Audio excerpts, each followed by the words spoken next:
기근이 지금 막 끝나지 않고 있는 상황이 펼쳐졌어요. 계속해서 7년 기근 이후에 7년 풍년 이후에 7년의 기근이 계속해서 진행되고 있기 때문에 야곱의 집 사람들도 굉장히 힘든 시간들을 보내고 있죠.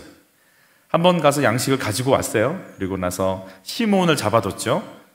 그리고 다음번 올 때는 꼭 동생 데리고 와, 이렇게 얘기한 거죠. 궁금해요.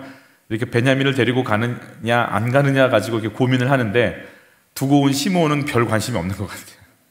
어떻게 잘 살겠지, 믿음이 좋은 건지. 하여튼 물론 걱정하는 부분도 있습니다. 기근이 끝나지 않습니다. 왜죠? 양식을 많이 얻는 걸로 기근이 해결이 될 수 있는 문제인가? 그렇지 않죠. 이 기근은 야곱의 집 식구들이 요셉과 화해하고 애굽으로 내려가서 70여 명의 가족이 국가가 되게 하려고 하는 하나님의 구속사가 열려야 되는 길목에 있는 사건이죠. 그래서 기근은 끝나지 않습니다. 어디 가서 막 뭔가를 풍성하게 가져오는 것이 다가 아니고 야곱 안에 있는 집착과 편애가 정리되어야 되고 형들이 저질렀던 아픔들이 깨끗이 씻어져야 하고 온 가족이 다시 하나님의 준비해 놓으신 또 하나의 보금자리에서 풍성한 삶을 누리면서 정착해서 강해지고 국가가 되게 하려고 하는 하나님의 계획이 이루어지는 거기 때문에 모르죠. 이걸 야곱이 어찌 알겠고 요셉이 어찌 알겠어요. 전혀 모르죠. 모르지만 그때그때마다 하나님은 이들에게 감동을 주시면서 이끌어 가시죠. 그래서 우리에게 주어진 기근을 저희가 해석하기가 참 쉽지 않죠. 그냥 아이가 공부만 잘하면 되는 건가? 남편이 돈만 잘 벌어오면 되는 건가? 내 부모님 병이 낫기만 하면 되는 건가가 아니죠. 그걸 주시면서 하나님은 어떤 구속사의 계획을 가지고 계신지 다 알진 못하지만 기다리고 기다리면서 어떻게 해야 되는 건지 인도를 받는 삶이 남아있는 거죠. 그래서 기근은 끝나지 않습니다. 왜 기근이 왔는지 우리가 지나가고 나서야 알겠지만 우리는 그 기근 속에 있죠. 기도해 주신 대로 코로나라고 하는 정말 꼼짝할 수 없는 기근 속에 갇혀 있고요. 왜 주셨나? 정말 왜 주셨나? 우리는 뭘 해야 되나? 아마 지나면 우린 나중에 더 알게 될 것 같아요. 지금 당장 교회들의 강단에선 거품들이 다 빠지잖아요. 우리 교회 이런 거 없잖아요. 하나님께 어떻게 하면 엎드리고 어떻게 하면 회개하고 어떻게 하면 1대1로 주님 만나고 오직 그거 외에는 어떻게 교회들이 그것에 그냥 꽉 집중하면서 가잖아요. 야곱의 일생을 보면서 저희가 생각하는 것은 말씀은 책망과 교훈과 의로 교육하기에 유익한 책이다라고 그랬죠. 책망하시는 거예요. 바르게 잡는 거예요. 굽어진 뼈를 이렇게 바르게 잡는 거예요. 깁스하는 거예요. 야곱을 보면서 이렇게 살아야겠구나도 있지만 이렇게 살면은 안 되는구나를 보는 거죠. 그걸 잘 분별하셔야 되거든요. 창세기의 전체의 주인공은 성경 전체가 그렇지만 하나님이시고 하나님은 아브라함과 이삭과 야곱을 통해서 일을 하고 계신 거죠. 요셉의 이야기이지만 사실은 요셉의 이야기를 통해 바꾸고 싶은 한 사람 누구? 야곱인 거죠. 야곱은 정말 이렇게 단단한 사람인 것 같아요. 아브라함과 이삭보다 훨씬 더 많은 에너지를 주님 쓰셔야 돼요. 왜냐하면 야곱은 그렇게 변화되고 나서 12아들을 축복하는데 그 12아들이 12지파가 되는 이스라엘의 시작이 되잖아요. 그래서 그런지 몰라도 훨씬 더 많은 고난을 겪게 됩니다. 하나님께서 원하시는 건 하나님의 사람들을 통해서 하나님의 일들을 드러내는 걸 원하시는 거예요. 이 단순한 말을 깨닫기가 참 어려워요. 우리는 내가 복 받으려고 교회 왔지, 병 나으려고 교회 왔지, 우리 아이들 잘 되려고 교회 왔지 라고 얘기하고 싶은 우리들에게 너희를 통해 하나님을 잃어버린 사람들이 하나님을 알고 하나님을 거부했던 인생과 인류가 하나님을 받아들이는 통로가 되게 하는 너희는 하나님의 사람들이야 이걸 말씀해주고 싶은 거죠. 그래서 참 저희가 하나님이 우리를 통해서 일하신다라고 하는 개념이 정리가 되지 않잖아요. 그럼 정말 성경 어려워요. 이해도 안 가고. 특히 요즘 요한계시록 같은 건 정말 외계어일 수 있어요. 그래서 결국 하나님께서 우리에게 너희들의 힘으로 사는 거 아니야. 내 힘으로, 내 지혜로, 내 능력으로 사는 거야 하면서 하나님이 아니면 살 수 없는 인생인 것을 가르쳐 주시죠. 그래서 내가 하나님 아니면 살 수 없는 인생이구나를 알려면 살 수 없는 환경이 올까요? 오죠. 우리는 그걸 참 아름다운 단어로 고난이라고 부르죠. 정말 필수 과정인 것 같아요. 필수 과정. 예수 잘 믿어서 우리가 원하는 목표는 고난 없이 사는 건데, 하나님의 사람이 되려면 필수 과정이 뭐라고요? 고난이니 이건 어떻게 된 건지 참 너무 그러니까 정말 교회 생활한다는 게요, 너무너무 이해가 안 가는 거예요. 왜 나한테 이런 일이 와? 내가 그렇게 많이 선교를 다녔는데, 내가 그렇게 많이 섬겼는데, 내가 그렇게 교회 열심히 왜 나한테 이런 일이 와? 이해가 하나도 안 되는 거죠. 물론 20몇 지르면 이해가 가지만 어쩔 수 없어요. 가야 돼요, 이해는. 대부분 이제 하나님을 만난 아브라함, 이삭, 야곱이 동일하게 고백하는 하나님의 이름이 있어요. 어떤 이름인가? 엘샤다이라고 하는 이름인데요. 같이 읽어볼게요. 아브라함이 99세 때에 여호와께서 아브라함에게 나타나서 그에게 이르시되, 나는 무슨 하나님? 전능한 하나님이라. 너는 내 앞에서 행하여 완전하라. 제가 이 전능한 하나님이라는 거를 이렇게 제목을 이렇게 좀 연결해서 보면서 앉으면서 그런 생각했어요. 주제를 너무 큰 걸 잡았나 보다. 제가 이제 막 속으로 적당히 할 걸 이런 생각이 들었는데, 아브라함은 지금 99세, 70 몇 세 정도, 80 몇 세 정도 됐을 때 이제 하갈을 통해서 이스마엘을 낳죠. 그러자 주님이 나타나셔갖고 13년간 침묵해버리시죠. 주님 안 나타나시다가 갑자기 나타나셔갖고, 나는 전능한 하나님이야.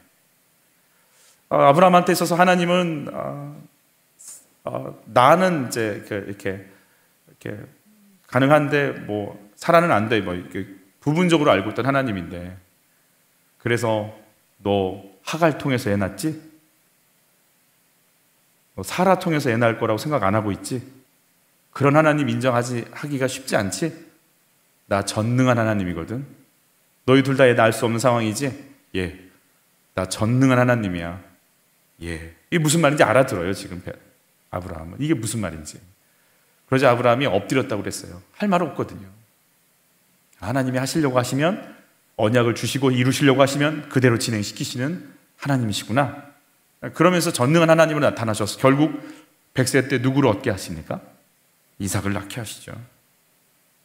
그리고 꼼짝 못할, 정말 아이를 낳을 수 없는 남자와 여자의 몸인데 아이를 낳게 하시고, 그리고 그 금쪽 같은 이삭을 나중에는 이스마엘도 다 내쫓으라고 그러잖아요. 그리고 이삭 하나만 키우고 있는데 주님 뭐라고 그랬어요? 어디서 바치라고 그러는 거예요? 모리아산 가서 바치라고 그러는 거죠. 이건 정말 왜 이러시나 주님. 이건 같이 한번 읽어보죠. 아브라함은 시험을 받을 때에 믿음으로 이삭을 드렸으니 그런 약속을 받은 자로되 그 외아들을 드렸느니라. 그에게 이미 말씀하시기를 내 자손이라 칭할 자는 이삭으로 말미암음이라 하셨으니, 그가 하나님이 능히 이삭을 죽은 자 가운데서 다시 살리실 줄로 생각한지라. 비유컨대 그를 죽은 자 가운데서 너로 받은 것이니라. 죽음을 이길 수 있는 것은 인간의 영역이 아니죠. 하나님의 영역이죠. 정말 난 무능하죠. 무기력하죠. 그러나 하나님은 그런 이삭을 살리시는 역사를 보여주시죠. 전능한 하나님. 내가 언약했으면 난 기필코 이룰 거야. 죽음 부활시킬 거야. 애를 못 낳아 생식 능력을 줄 거야. 가난해 부자가 되게 할 거야.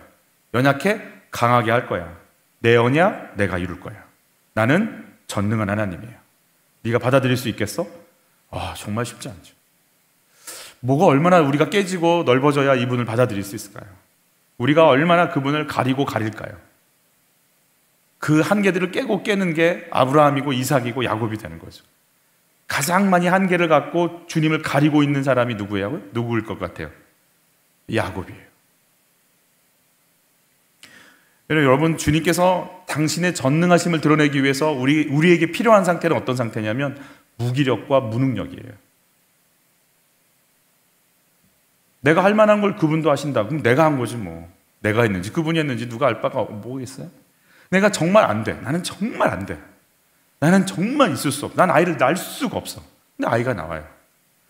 죽은 아이를 살릴 거라고 어떻게 내가 믿겠어요? 그건 하나님만 하는 영역이잖아요. 절대 나는 안 돼. 근데 그 속에서 주님은 살려내시는 역사를 진행시키시는 거죠.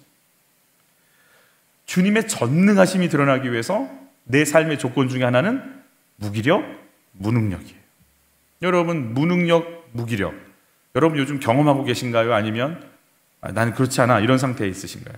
아니면 무기력 상태에 계신 분 혹시 계신가요? 힘도 없고 내가 할 수 있는 게 뭐가 있지? 그렇게 의욕이 막 상실되고 혹시 그런 분 계신가요? 주님이 나타날 징조임을 믿으시기 바랍니다. 내가 일할 거야. 너 진짜 못하겠지? 내가 일할 거야. 잘 들어. 전능한 하나님으로 내가 나타날 거야. 이러시는 거죠. 마지막에 나타나신 하나님은 전능하신 하나님이세요. 베드로가 이제 전능한 하나님께 자기를 맡겨드리니까요. 그분의 시간 되면 내가 가는 것이고, 그분이 일하실 거면 날 잡고 쓰실 것이고, 그분이 나에게 멈추라면 멈출 것이지. 그래서 감옥 안에서 뭐 하는 거예요? 쿨쿨 자는 거 아니겠어요? 내일 죽는 사람이 그냥 쿨쿨 자는 거예요. 너무 자버리니까 천사가 와서 옆구리를 치잖아요. 일어나라고. 베드로가 어떻게 해요? 아파하지 마. 그리고 자요 또. 그러니까 아주 세게 차서 아파서 깨우는. 그러면서 감옥에서 나왔는데도 이게 꿈인가 얘기하잖아요. 와서 보니까 이게 진짜 나온 줄 그때서 알고 가는 거 아니겠어요? 얼마나 맡겨버렸으면. 내 목숨, 내가 살고 죽는 것도 그냥 얼마나 맡겨버렸으면. 그분의 손 안에 있는 거지 뭐. 그 평안을 누리는 거 아니겠어요? 주님께서 하시는 거지. 죽으면 죽지 뭐. 베드로가 이런 상태에 있으니까 나가는 거죠. 그래서 신앙생활 하면서 주님이 우리를 굉장히 높은 차원으로 이끄실 때 무기력과 또 무감각, 막 이렇게 무능력 이 상태로 그런 상황으로 우리를 끌고 가실 때가 있어요. 이삭의 하나님은 어떤 하나님이실까요? 여러분, 이삭은 우물을 자꾸 뺏기죠. 뺏기고 또 뺏기고 계속 뺏기죠. 근데 이삭은 좀 성격이 유해서 그런지 말을 못해요. 또 뭐라고 할 수도 없어요. 왜냐하면 거기는 땅에 사는 사람들이고 자기는 나그네잖아요. 무슨 말 할 수가 있겠어요. 또 뺏기고 뺏기지만 무기력하죠. 그렇지만 나를 통해서 일을 하실 그 하나님이 계시기에 무슨 뜻이 있겠지. 무슨 뜻이 있겠지. 그리고 또 뺏기고 또 뺏기는 거죠. 결국은 어떤 일이 벌어져요? 우물을 뺐던 사람들이 와서 하는 말이 너와 하나님이 함께 계신 걸 보았다. 너희가 나를 치지 않도록 언약하자 그러는 거야. 이삭이 공격을 당할 두려움을 겪는 게 아니고 우물을 뺏은 사람들이 와서 너 나한테 공격하지 마. 그리고 그들이 무서워 떨면서 와서 엎드리는 거죠. 누가 일하신 거예요? 하나님이 일하시는 거예요. 이삭이 자기의 아들들을 축복할 때 했던 말이에요. 같이 읽죠. 무슨 하나님? 전능하신 하나님이 내게 복을 주시어 내가 생육하고 번성하게 하여 내가 여러 족속을 이루게 하시고. 언약을 이루실 그 하나님은 전능한 방법으로 우리의 생각을 뛰어넘는 방법으로 일하실 수 있어. 나는 그 하나님의 복을 네가 받기를 바래 라고 전능이라고 하는 하나님의 이름을 입에 담는 거예요. 엘샤다이라고 하면서. 야곱은 이 전능한 하나님을 만나요. 그런데 이 전능한 하나님을 믿고 그래, 이 하나님이 약속하셨으면 베델의 언약이 있잖아요. 돌아오게 할 것이다. 민족을 줄 것이다. 땅을 줄 것이다. 그러면 그 약속 붙잡고 가면 되는데 야곱은 그게 잘 안 돼요. 전능한 하나님을 두고 자기 머리를 쓰면서 살아가는 거죠. 대부분 머리가 좋은 분들이 이렇습니다. 여러분은 머리가 좋으신가요? 안 머리가 굉장히 좋은 분들은 워낙 계획이 많아요. 이건 이렇게 해야 되고 애들은 이렇게 키워야 되고 집은 이렇게 해야 되고 언젠간 나는 출세를 이렇게 해야 될 것이고 내가 나이가 50이 되면 60이 되면 그리고 나 인간 굉장히 이렇게 계획이 막 이렇게 있어요. 플랜들이 있으세요. 네. 근데 야곱이 그런 친구예요. 하여튼 막 머리가 비상하고 의욕도 넘치고 이것도 이렇게 하면 될 거다 이렇게 여러 가지 생각이 있는 거죠. 그러니까 하나님의 계획과 섭리는 어마어마한데 야곱은 계속 자기 수준으로 하나님을 가두려고 애를 쓰고, 하나님은 계속 하나님의 수준으로 일어나려고 하고, 그래서 야곱과 하나님은 계속 싸워요. 계속 싸우는 단계에 있는 거죠. 그래서 호세아 선지자가 야곱을 향해서 이런 식으로 표현하거든요. 같이 읽어볼게요. 여호와께서 유다와 논쟁하시고 야곱을 그 행실대로 벌하시며 그의 행위대로 그에게 보응하시리라. 야곱은 모태에서 그의 형의 발 뒤꿈치를 잡았고, 또 힘으로는 하나님과, 참 그러니까 야곱의 습성이에요. 막 다 야곱 건드리면 되게 좀 그래요. 형도 막 이렇게 속이려고 뒤꿈치 잡고, 하나님도 만나면 막 복 달라고 막 부여잡고 계속 있죠. 천사와 겨루어 이기고 울며 그에게 간구하였으며 하나님은 베델에서 그를 만나셨고 거기에서 우리에게 말씀하셨나니 그랬어요. 사기꾼 야곱이잖아요. 근데 주님께서 그 사기꾼 야곱을 복 주시기로 결정하셨다라는 거예요. 그래서 야곱은 그 주님 붙잡고 가면 되는데 그 주님 붙잡는 게 쉽지 않습니다. 그 붙잡을 수 있도록 너를 붙잡을 수 없겠지를 가르쳐 주시는 기간이 있는 거죠. 너의 삶을 네가 붙잡고 가려고 하는 걸 놓을 수 있겠니? 그럼 대부분 우리는 못 놓습니다. 근데 뭐 할 때 놓냐면 실패하고 해도 안 되는 무기력과 무능력을 경험하면 놓습니다. 그때. 여러분은 여러분의 무기력을 경험하고 계신가요? 내 자녀가 내 뜻대로 안 되는 걸 경험하고 계신가요? 내 몸을 내 마음대로 할 수 없는 단계로 들어가고 계신가요? 내 관계를 내 힘으로 해도 안 되는 걸 경험하고 계신가요? 주님은 그 단계로 우리를 데리고 가세요. 필수 코스예요. 우리가 얼마나 오만한지 하나님을 인정을 못해요. 내 육한 원칙에 따져서 하나님 마음에 안 들면 하나님 내보내버려요. 그래서 전능한 하나님을 인정할 수가 없어요. 머리로는 알아요. 근데 가슴으로 그분을 받아들일 수가 없어요. 우리 가슴은 항상 다른 데가 있어요. 항상 다른 데가 있어요. 야곱은 29장부터, 창세기 29장부터 이 고난이 시작이 되죠. 여러분, 고난의 목적은 고생이 아니에요. 따라서 하셔. 고난의 목적은 우리의 가치관을 새롭게 하는 겁니다. 아멘. 그래서 여러분 이거 잘 분별하셔야 돼요. 여러분 이제 새 가족들도 오시고 또 이제 코로나가 좀 점점 사라지면 목장 모임을 할 때 고난의 양을 자랑하는 분들이 계세요. 내 인생은 뭐 이렇게 책으로 써도 10권은 나와요. 그럼 저쪽 가만히 계셨던 분이 전 15권이요. 이렇게. 다음 주에 간 새 가족은 20권짜리를 갖고 와요. 그러면 막 대단한 줄 알아요, 이게. 근데 여러분 조심할 건 가치관이 안 바뀌면 앞으로 30권은 더 써야 돼.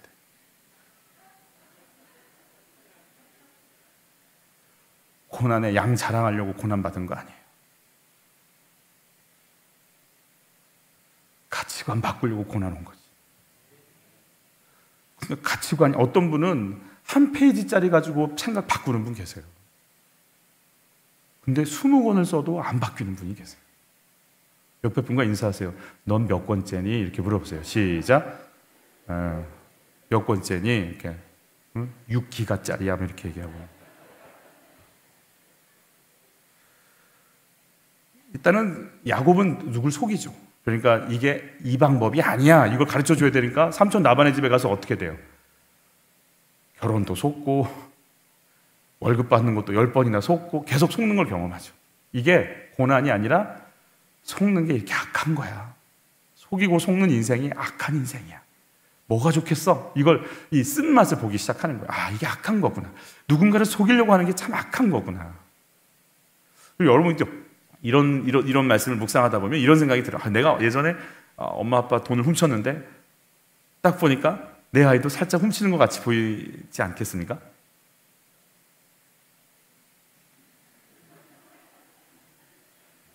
저희 집만 그래요. 여러분은 안 그래요.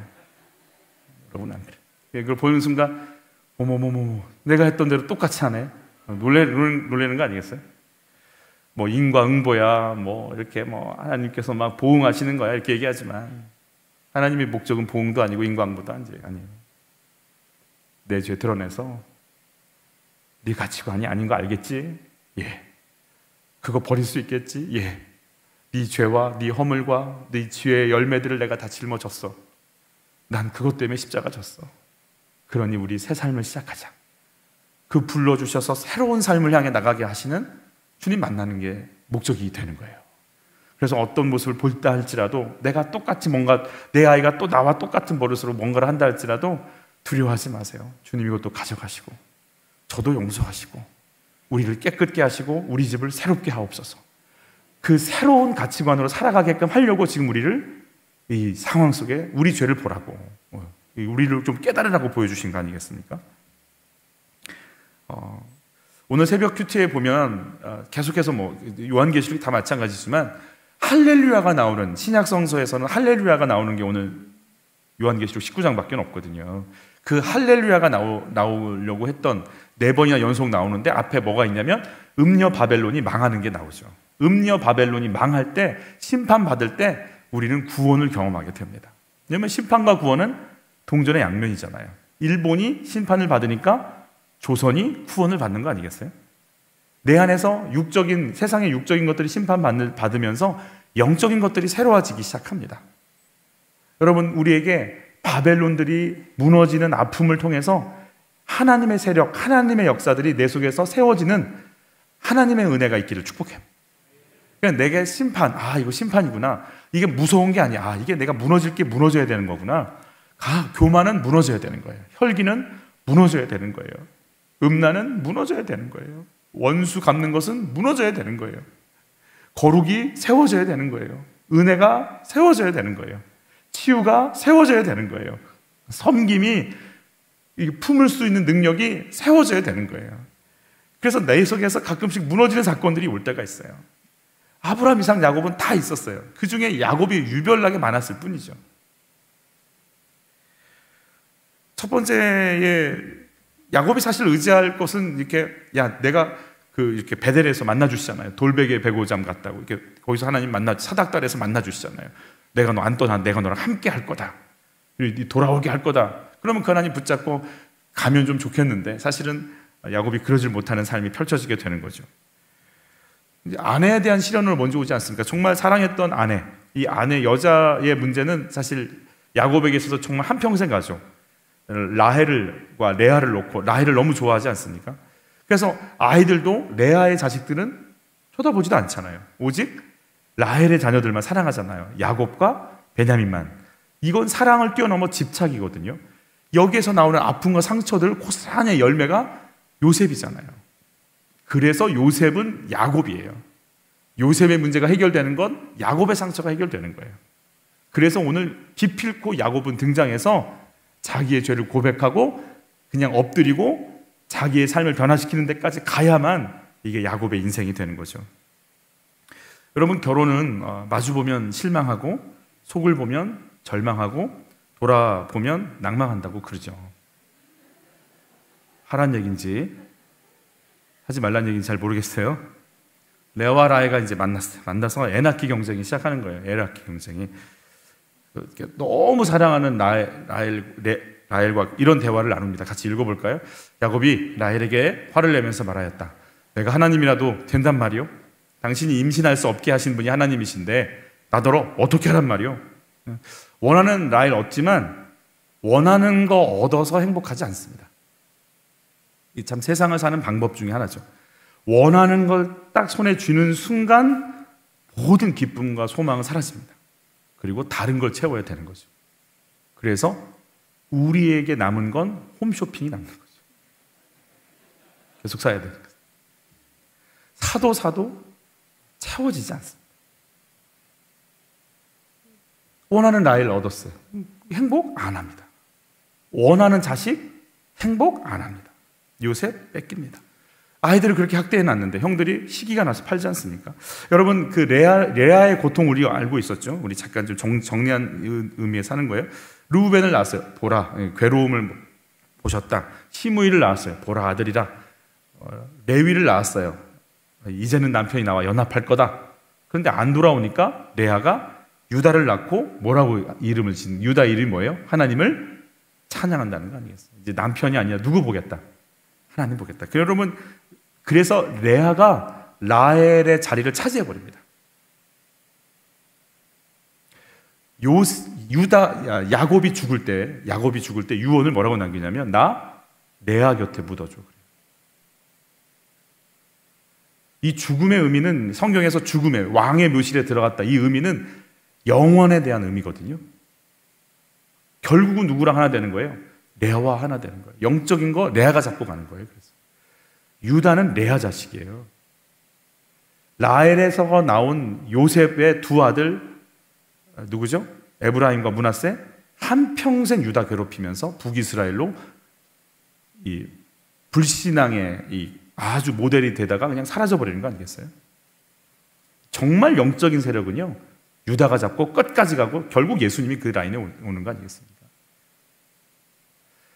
내가 지금 남편이 아니라 하나님 잡아야겠다라고 한 여인이 방향을 딱 틀어버리는 순간 유다를 통해서 하나님의 계획은요, 지금까지 진행되고 있는 거 아니겠습니까?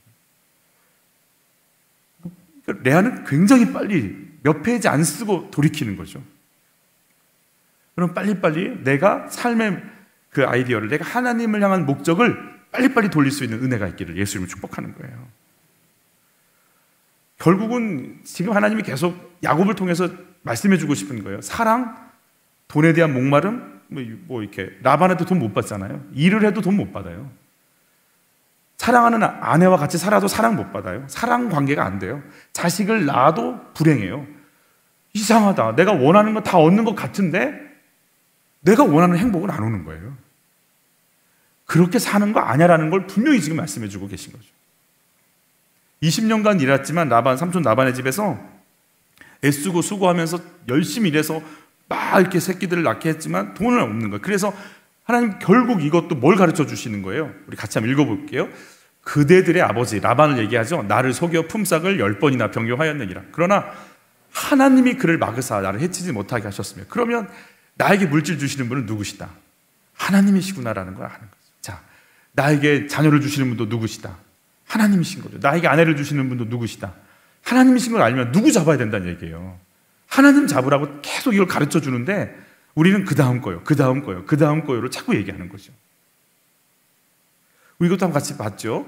꿈에 하나님의 사자가 내게 말씀하시기를 야곱아 하기로 내가 대답하기를 여기 있나이다 하매 이르시되 내 눈을 들어보라.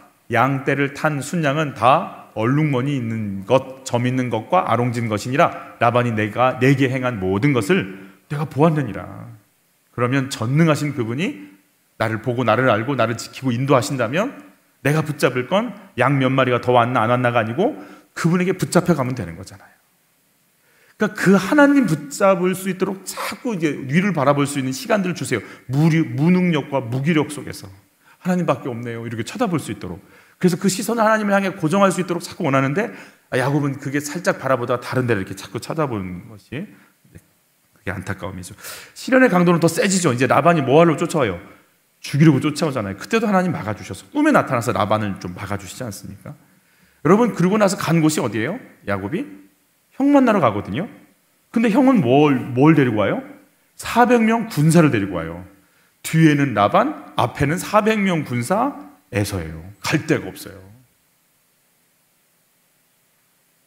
아이들도 있고 여인들도 있고 부자가 돼서 간단 말이에요. 그런데 안 행복해요. 그래서 결국 하나님 뭐 보여주세요? 같이 읽죠. 야곱이 길을 가는데 하나님의 누가? 사자들이 그를 만난지라. 야곱이 그들을 볼 때 이르기를 이는 하나님의 군대라 하고 그 땅 이름을 마하나임이라 하였더라. 그리고 형 에서한테 사자들을 보내는 거 아니겠어요? 여러분, 하나님의 사자들이 여러분을 진치고 계신 것을 인정하는 은혜가 있기를 축복해요. 다윗도 오늘 아기스 왕 앞에서 미친 채 하고 있었지만 사실은 누가 진치고 있었던 거예요? 하나님의 마하나임이 진치고 있는 거잖아요. 보여주시는 거다. 눈이 열리시기를 바라요. 여러분, 이런 경험을 통해 진짜 내가 살 것, 내가 보호받을 것, 내 인생이 열릴 건 누구 손에 있다? 하나님 손에 있구나. 그리고 잠잠히 그분을 기다려야 되는데 그게 안 되는 사람이 야곱이라는 거예요. 나를 살릴 분, 나를 인도하실 분은 하나님이신데, 여러분, 나의 행복이 하나님이 아니라 이제 라헬이 죽으니까 누구 붙잡기 시작했어요? 요셉 붙잡은 거예요. 그러니까 누구한테만 채색옷 입혀버리는 거예요. 요셉한테 채색옷 입히고 집착하니까 형들이 화가 나서 팔아버리는 거 아니겠어요? 여러분, 끝내 그냥 이렇게 놓지 못하고 잡고 있는 그 집착은 뭘까요? 돈인가요? 명예인가요? 외모인가요? 학벌인가요? 그래서 끝내 내 곁에 두어야만 직성이 풀리는 그건 뭔가요?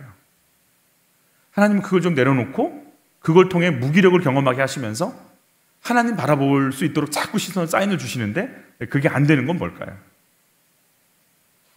요셉을 이제 잃은 줄 알지만 7년 흉년 속에서 이제 힘들죠. 그리고 음식을 먼저 사러 간 형들을 만났죠. 그리고 시몬을 놓고 음식을 줬죠. 그리고 자기들 입에서 야, 우리가 팔아버린 요셉 이야기를 그들의 입에서 막 하는 거죠. 성령께서 이제 자꾸 형들을 만지고 계신 걸 보고 됩니다. 여기서 이제 다시 양식을 사러 가야 되는 상황이 펼쳐진 게 오늘의 본문이거든요. 르우벤은 이때 이런 식으로 말을 합니다. 참 르우벤의 말이 어떤지 한번 좀 느껴보시죠. 르우벤이 지금 그걸 사러 가야 되는데 아버지가 베냐민을 놓아주지 않죠. 근데 총리는 베냐민 데리고 오라고, 네 아우 데리고 오면 너희들이 스파이가 아니고 알겠다. 그랬으니 이제 베냐민을 데리고 가야 되는데 아버지는 안 놔줄 것이고 허락 안 할 것이고, 그래서 르우벤이 한 얘기입니다. 같이 읽죠. 유다가 그의 아버지, 유다 얘기가 갑자기 나왔어요. 할렐루야. 30 아이고, 네. 유다 얘기가, 르우벤 얘기가 빠져버렸군요. 제가 르우벤 얘기를 한번 읽어드릴게요. 르우벤이 그의 아버지에게 말하 이르되 내가 그를 아버지께로 데리고 오지 아니하거든 내 두 아들을 죽이소서. 그를 내 손에 맡기소서. 내가 그를 아버지께로 데리고 돌아오리이다. 안심하십시오. 네. 만약 못 데리고 오면 내 두 아들 죽이십시오. 참 대단하죠. 네. 교회 일을 하면서 목사님, 제가 기도하겠습니다. 제가 만약 새벽 예배 안 나오면 제 아내를 죽이십시오. 이걸 어떻게 해석을 해야 될지 모르겠어요. 아니, 자기가 죽지 왜? 아들을 죽이십시오.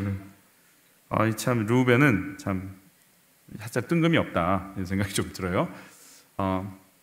유다는 뭐라고 했는지 한번 볼게요. 유다 한번 얘기해 보죠. 유다가 그의 아버지 이스라엘에게 이르되 저 아이를 나와 함께 보내시면 우리가 곧 가리니 그러면 우리와 아버지와 우리 어린 아이들이 다 살고 죽지 아니하리이다. 내가 그를 위하여 담보가 되오리니 아버지께서 내 손에서 그를 찾으소서. 내가 만일 그를 아버지께 데려다가 아버지 앞에 두지 아니하면 내가 영원히 죄를 지리이다. 우리가 지체하지 아니하였더라면 벌써 2번 갔다 왔으리이다. 유다는 뭐라고 하냐면 내가 죄를 짊어질 겁니다 라고 얘기하는 거죠. 내가 죄를 짊어지겠다. 우리 4절도 한번 볼게요. 4절 같이 한번 읽겠습니다. 아버지께서 우리 아우를 우리와 함께 보내시면 우리가 내려가서 아버지를 위하여 양식을 사려니와. 자, 우리라는 단어들이 좀 보이세요? 아버지가 야곱은 머리가 잘 돌아가는 사람이죠. 분위기를 딱 보면 라헬과 그 몸종들의 아들들과 레아죠, 레아. 라헬의 아들, 지금 이제 베냐민밖에 안 남았지만 이게 하나가 된 것 같아요. 이렇게 잘 아니면 이렇게 물과 기름 같을까요? 물과 기름 같죠. 알죠? 압니다. 그런 거 상황 파악 잘하는 사람입니다. 근데 오늘 유다가 뭐라고 얘기하냐면 우리 아우 그래요. 아버지, 우리 아우, 우리와 함께 내려가서 아버지 앞에 갈게요. 만약에 저희가 그거 못하면 제가 죄를 다시 물을게요. 유다는 아버지 마음을 이해를 합니다. 아버지 마음이 어떤지. 왜냐하면 자기가 아끼는 요셉 사라졌고 베냐민 하나 남았는데 얘 사라지면 어떡해? 막 두려워 떠는. 근데 다른 형제들은 불만이에요. 팔자 좋다 너는. 하여튼 라헬레 애들은 왜 저래? 막 이런 똑같은 엄마들인데, 그죠? 그런 불만들이 가득하죠. 그러나 유다는 아버지 마음을 이렇게 위로합니다. 왜 그런 줄 아세요? 왜 그럴 것 같으세요? 유다가 아들을 잃었잖아요. 요셉 팔고 괴로워서 집 나갔잖아요. 그리고 가나안 여인 수아와 만나서 새 아들을 낳죠. 그 두 아들을 잃잖아요. 그리고 아내도 잃잖아요. 그리고 창녀인 줄 알고 갔더니 그게 며느리였잖아요. 세상 창피하고 세상 부끄럽고, 아들 잃었지, 아내 잃었지, 자존심 잃었지, 명예 잃었지, 수치로 그냥 꽉 차 있는 인생, 할 말 없는 인생, 부끄럽고 창피한 인생. 여러분, 내가 아무 힘도 없고 부끄럽고 창피한 인생이 되잖아요. 그러면 사람들이 다 이해가 돼요. 너무 이해가 돼요. 집착하는 거 이해돼요. 불쌍히 여겨져요. 바닥을 치고 바닥을 친 사람들은요, 이해가 돼요. 높은 자리에 있는 사람들은 이해가 안 돼요. 고난 속에 있는 사람들은 이해가 돼요. 부끄럽고 창피하고 살 소망이 다 끊어진 사람들은 이해가 돼요. 아버지가 이해가 돼요. 아버지, 우리 동생 우리가 챙길게요. 제가 죄를 짊어질게요. 우리 살아야 되잖아요. 아버지, 우리 살아야 되잖아요. 우리 2번 갔다 왔을 거예요. 아버지 좀 도와주세요.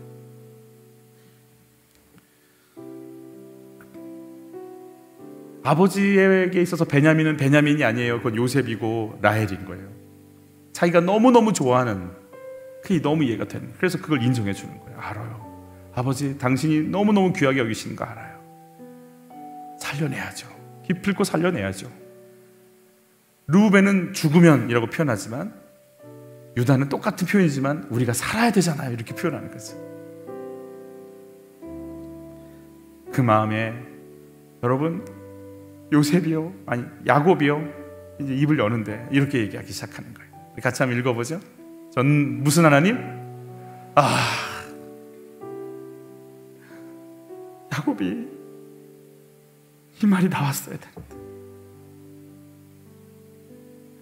그래, 모든 걸 능하게 하시는, 같이 읽죠. 전능하신 하나님께서 그 사람 앞에서 너희에게 은혜를 베푸사 그 사람으로 너희 다른 형제와 베냐민을 돌려보내게 하시기를 원하노라. 내가 자식을 잃으면 이르리로다. 그래, 해도 안 되는 거 아는 거야.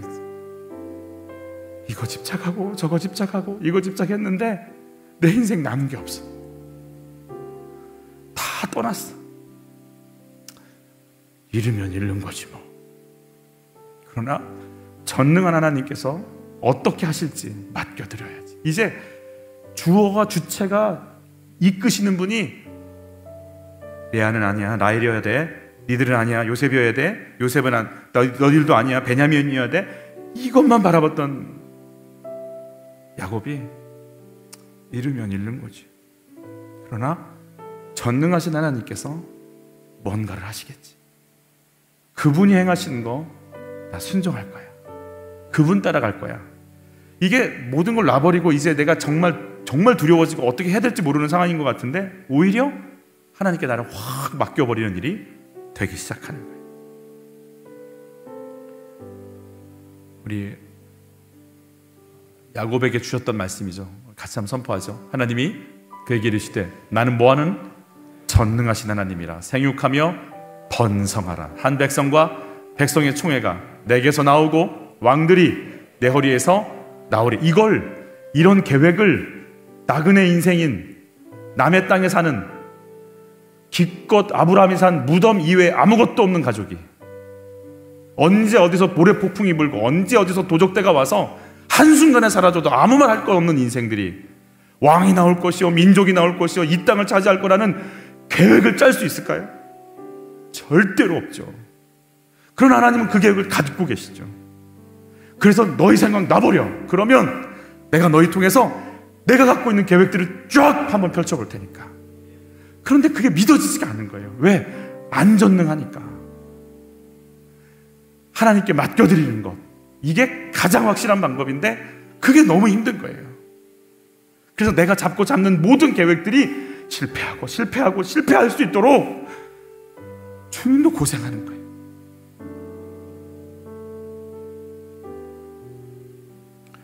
그러면 다니엘의 세 친구들이 뭐라고 얘기해요? 저희는 금신상에게 절하지 않을 겁니다. 그러나 하나님 우리 지켜주실 건데요. 그러나 그리 아니하실지라도 죽으면 죽는 거죠.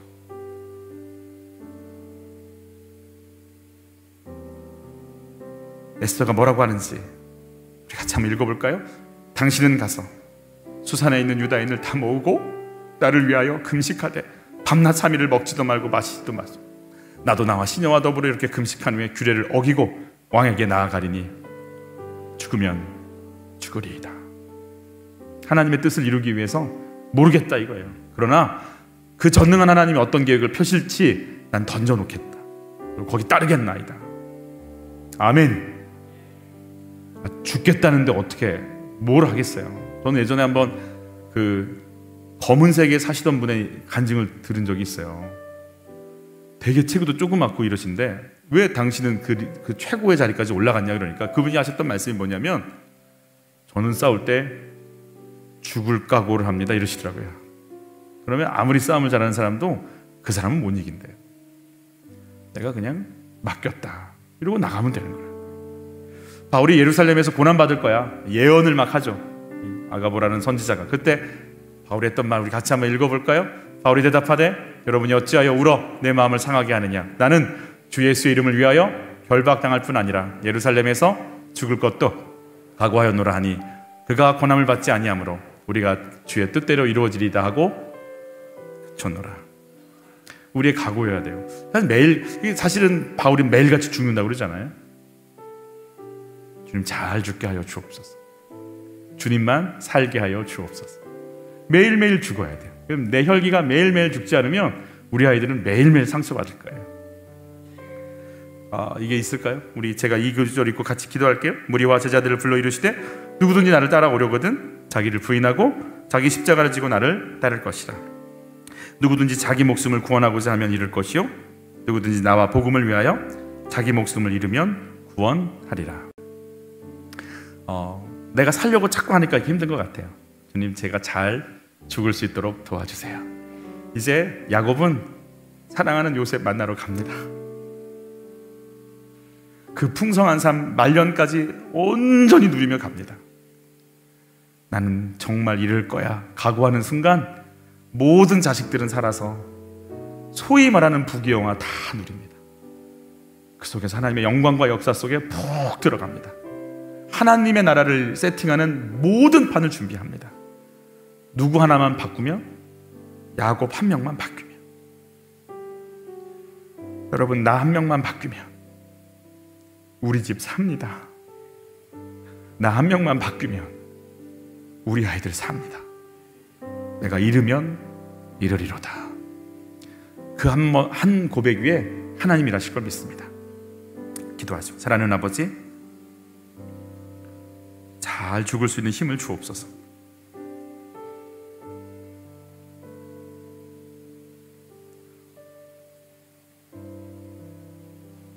하나님 저는 아직도 너무너무 잘난 체 하고 싶고 인정받고 싶어서 견딜 수가 없습니다. 인정 못 받으면 어떡할까? 창피를 떨면 어떡할까? 그게 늘 저의 집착입니다. 제 자존심, 제 명예. 하나님 잘 죽을 수 있도록 도와주옵소서. 이제 내가 붙잡고 있었던 것들 내려놓고 하나님 손에 드릴 수 있도록 은혜를 베풀어 주옵소서. 전능하신 하나님이 안 믿어져서 그랬습니다. 전능하신 하나님이 내 아이들을 어떻게 만지실지 믿어지지 않아서 믿op지 않아서 당신께 못 맡겼나이다. 주여 불쌍히 여기시고 주님께 맡길 힘을 얻게 하옵소서. 주께서 이를 이루실 걸 믿고 이르면 이르리로다가 아니라 얘야 이제 모든 걸 얻게 되리라라 우리에게 다가오시는 우리 주님 경험할 수 있도록 도와주옵소서. 주의 성령께서 오늘 저희들의 마음 생각을 여시고 내가 집착인지 하나님을 사랑하는 건지 분별할 수 있는 힘도 주시고 이 기근을 통해 우리에게 앞으로 펼쳐지고 여실 우리 주님의 계획을 바라보게 하옵소서. 예수님의 이름으로 기도합니다. 아멘.